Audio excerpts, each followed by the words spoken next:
Are you ready? Are you ready to surrender? That's it. Are you ready to give yourself over to the suspension of disbelief? When you listen to music, can you just listen and take it in and just be there? Be there 100%. That's what this is about. The suspension of disbelief. You're not questioning, you're absorbing, you're just there.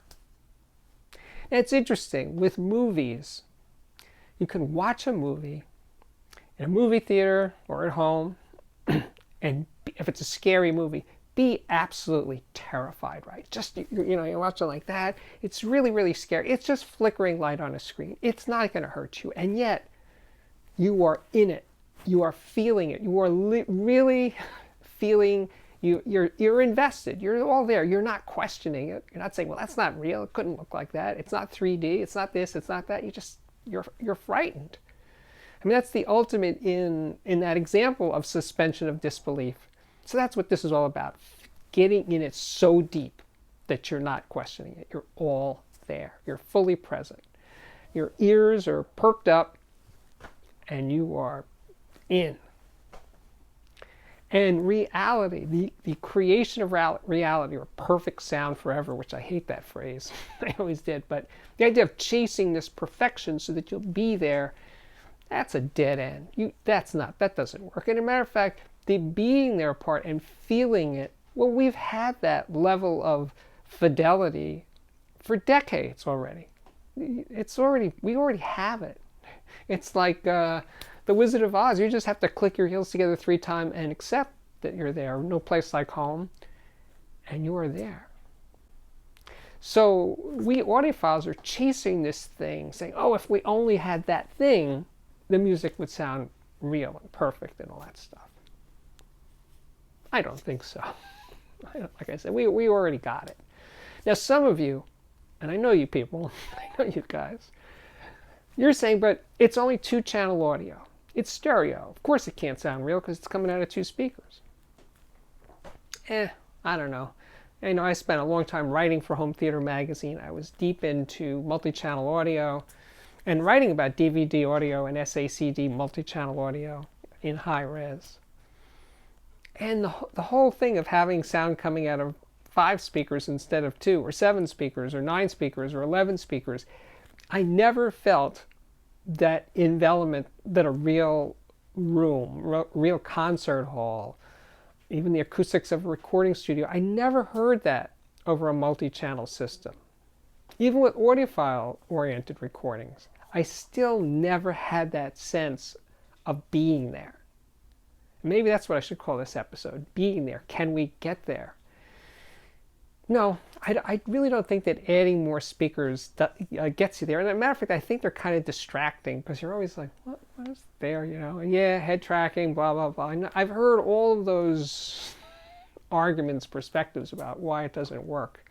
Anyway, no, because you're just hearing more stuff, and more more artifice of recording with more channels. I think it's the simplicity of stereo when it's really well done that gets me totally in the music, really involved in the music. I was playing this recording of the Weavers at Carnegie Hall. It's a great recording. And the relationship of the Weavers, this folk group, on stage versus the sound of the audience and the acoustics of Carnegie Hall. It's 2 channels, it's stereo, it's a very early stereo recording.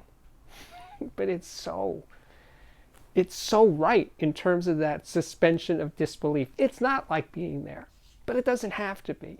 We've had this ability to be inside the music, in the recordings and the speakers, electronics, and all that stuff for a very long time. So it's about giving yourself over. And I think audiophiles, today's audiophiles, because they have so much technology at their fingertips and so many recordings of various quality and stuff, and DSP, oh yeah, DSP, that's the answer. I'm being snarky there. Because of DSP and making corrections and all that stuff, that we can get there, we can get to that reality.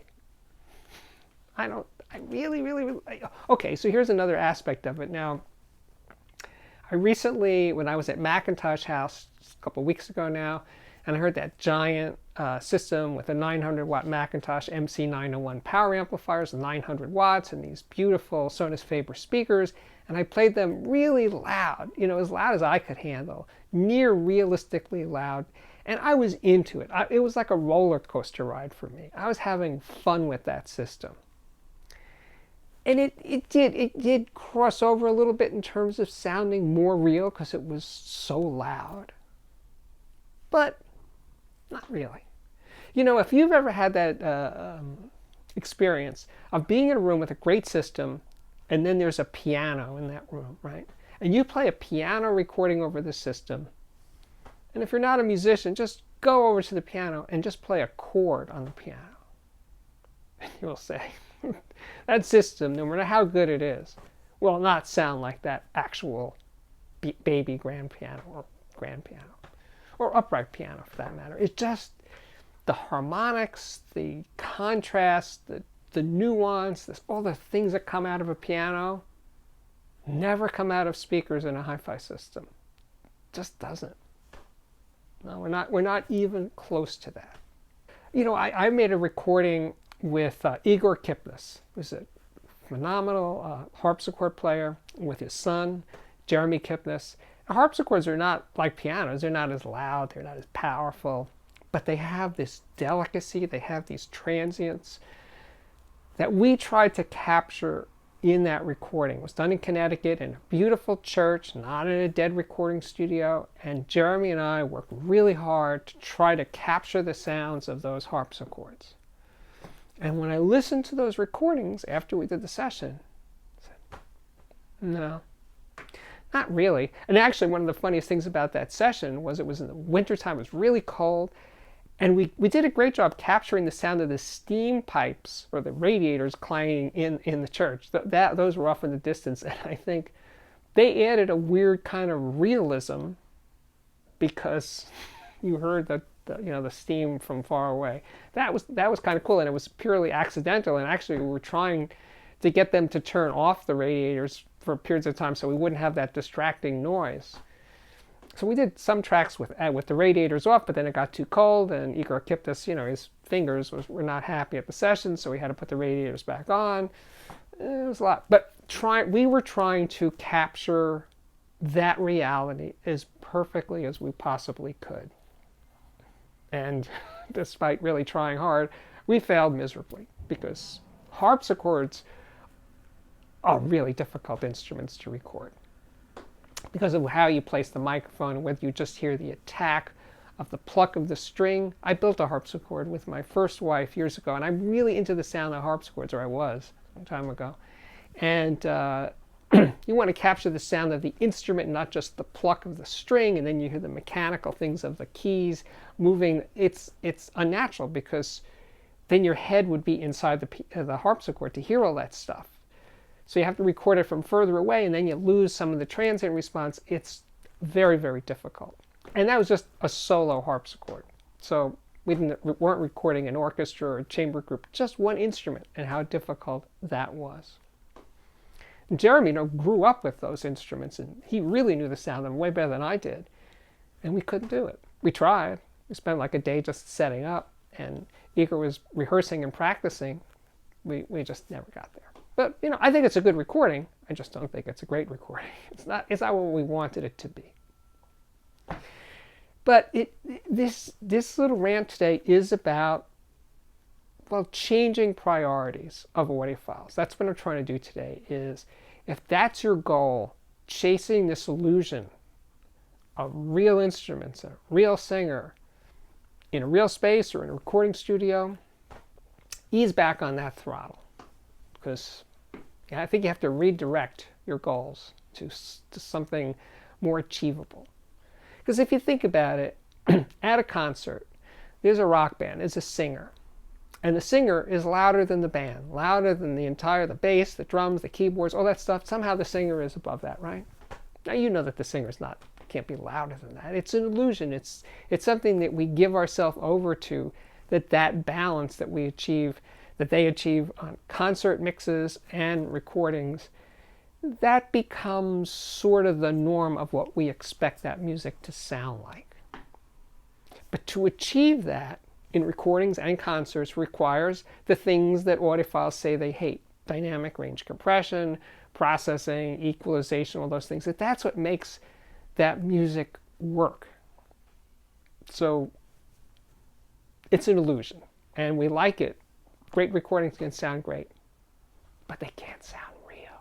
That's what I'm saying. As I keep beating this drum, and I'm almost done hammering this point home, because if you're still here watching me, thank you for putting up with this. I do appreciate that, but it is about letting yourself go. Just give yourself over to that illusion, and you will be a happier audiophile for that. So my name is Steve Guttenberg. This is, without a doubt, the Audiophiliac Daily Show. Thank you for being here. If you like what I do, please subscribe to this YouTube channel. If you have already subscribed, thank you so much for doing that. And I haven't mentioned this recently, but if you subscribe, if you hit that little bell next to where you subscribe, that lets you be notified every time there is a new episode of this thing. There's 4 of these a week, 4 episodes of the Audiophiliac Daily Show per week, every other day. It's pretty much like clockwork right now.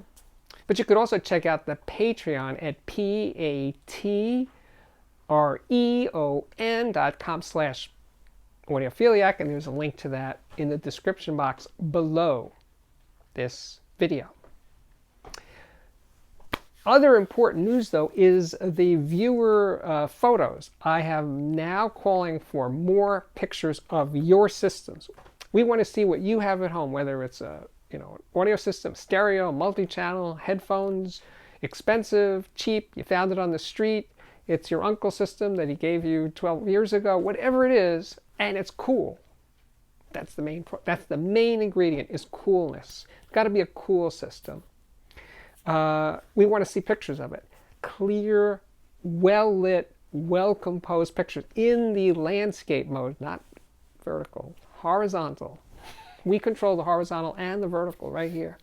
But they got to be horizontal in the widest dimension, 1080 pixels. JPEGs only will be accepted. What else? I need descriptions. I need descriptions of whatever is in the picture. So in addition to the gear, maybe you can be in the picture. Maybe it's just your ear in the picture. Maybe it's your elbow.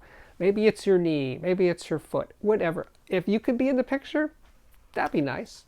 You don't have to. If you're shy, don't be in the picture. Have it your way. But if you have a pet, a goat, a cactus, whatever you want, stick it in the picture just to break things up, because pictures of piles of gear and stuff gets kind of tedious, right? So it has to have something that's going to make people laugh or smile or anything. I'm kidding around. It's mostly about pictures of cool stuff, and you're going to send those pictures to audiophiliac@mail.com. I will link to it below. Just audiophiliac@mail, not Gmail, @mail.com. And now I can say, my work here is at last complete. Thank you so much for watching, and I really do hope to see you back here again very, very soon. And have a great holiday, whatever holiday is your thing, and a great new year. But I'll see you before then. Anyway, thank you again for watching. Bye.